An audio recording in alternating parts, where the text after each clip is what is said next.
you came up with an album of this kind, tradition. Yeah, I mean, I'm just glad that we were asked to do something like this, and now that we've done it, it's like, ano pa kayang pwede natin gawin na in this vein?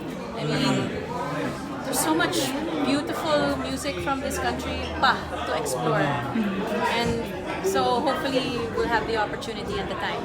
So when you were told that they wanted you to record this Yeah. type of song to educate people about the Our language, Philippine music, the- yeah. Yeah, and this is the funny thing, that the request came from the U.S. to educate school children in the U.S. But then Curve Entertainment, I guess there are a whole bunch of us that felt we should release this here. And here came an opportunity to hopefully be able to preserve our culture and to preserve our music. And it's a shame naman kung mawawala. And we know you're more at home in English and Filipino, so saan ka nahirapan? Nahirapan ako sa Ilocano and Bicolano. Kasi talagang foreign talaga sa tenga ko eh. Kasi Cebuano, Kapampangan, Ilonggo, Tagalog, not an issue. Because my mom is Ilonggo, my father is Kapampangan. So, kahit pa paano naririnig ko. And same thing with Bisaya. But, whew, wow, ang hirap kaya. Gano'ng kahalaga na i-release siya abroad as well as in the Philippines? The cool thing about having it released abroad is that we show where we have come from as a culture and as a people. Na right now Filipinos, I guess, are identified as, well, many nurses, now restaurateurs. But the language is not necessarily, it's not as widely spoken, say, as Spanish is in the United States. So it's nice rin that our language gets to be heard in this context and with our folk songs and with music that has been passed from one generation to another. But now that we are hearing na hindi masyadong pinapass on yung music, then you know what, we have to release it here also. I mean, this is not by any means a complete, a complete list of songs that we could have also done. Ang dami pang kanta na pwede ring isama. So maybe there can be more musical exploration for another album. There's so much music. So tignan na lang natin kung ano yung pwedeng isama next time. You did the album 2 years ago. Yeah. And well, I know 2 years ago, last year. Very early last year. And you have I think- other projects that you did that haven't been either released or shown yet. I think everything that I've recorded has already been released. This is like the last one. Kasi the cast album of Once on This Island has been released pretty much everywhere, at least via downloadable format. This one also can be downloaded on iTunes. Yeah.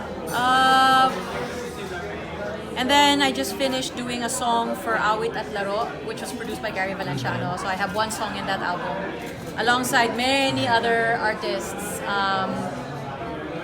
who's in that album. The TNT Boys are in it, Darren Espanto's in it. Trying to think, Augie Alcacig. Of course, Gary does music. His daughter Kiana does something here. Sam Concepcion. And Ann Curtis raps in it also.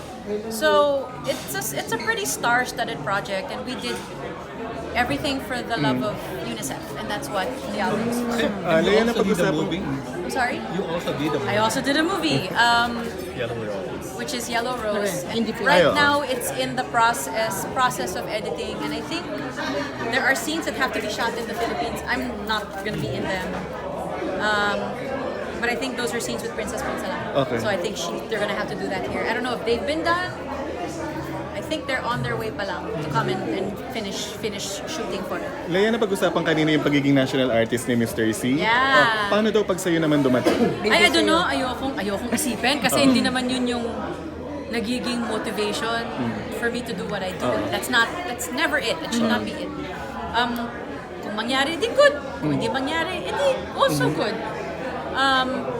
But I'm glad that there are still artists who are recognized for the breadth of their work, sa lawak ng kanilang mga naging contribution to Philippine culture via whatever their artistic field of endeavor happens to be. So I was ecstatic for hearing Larry Alcala was included here this year, and Tito Bobby Manyosa. So I'm glad that it's still going. Na kahit papano, our artists that have done so much for the country are being recognized. At maganda rin yung sinabi mo about Ate Guy na Yeah. dadating siya sa It will tamang... happen. Oo.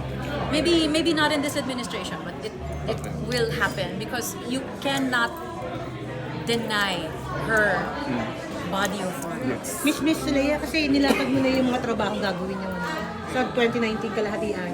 Pero people are still waiting, yung mga fans ni Ada. Yung movie ba? That's not happening. I don't think it's happening. I mean, Hindi pa rin. I don't think it's gonna happen.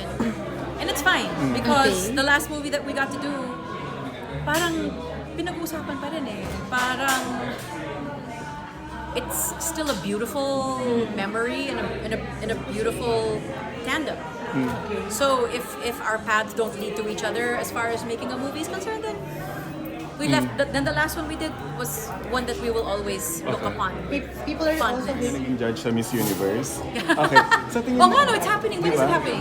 December 17. 17. Sa tingin mo ba mas nakakatulong sa Pinay candidate natin na walang Filipino judge at all o may Pinoy judge na It doesn't nakaupo? matter. Doesn't matter. What I found is that it really doesn't matter. And if you put a Filipino judge that's very objective, then it really won't matter because they're gonna look at everybody. Okay. And the thing that I have found is that when you look at all of the women up close, iba yung dating sa TV, iba yung dating sa live eh. Na merong mga kandidato na habang tumatagal yung gabi, paganda ng paganda, yun yung mga nananalo, for me. Okay. Na parang, if you go and look at all of the pageants, you just look at the one of the awards back. And then you look at the one where it was Miss Angola who won, I forgot her name. But it was like, as the evening kept going, parang paangat ng paangat, na parang they're separating themselves from everybody else. Okay. And it's like it was South Africa who won last year, di ba? Yun din na nangyayari sa kanya. Parang mas magandang siya ngayon sa evening gown kesa nung sa swimsuit. And then sa question and answer, pag maganda yung sagot at pag direct answer, yung hindi masyadong prepared, na it's really an actual pinag-isipan ng sagot sa tanong, yun yung mananalo. Gano'ng kalaki I didn't see Binibini. And I've not looked at her interviews, but from people that have worked with her, that also work with me, mga makeup artists, mga stylist, ganon, they all say that she has a chance kasi nga matalino, magaling sumagot, na it's not just her physical beauty, Okay. na may utak daw talaga yung bata. So, if that's the case, then you have a chance. Kasi, ano naman yung ganda mo kung Talino. if there's nothing behind it. So I'm hoping that with Catriona, there is something behind it. Thank you.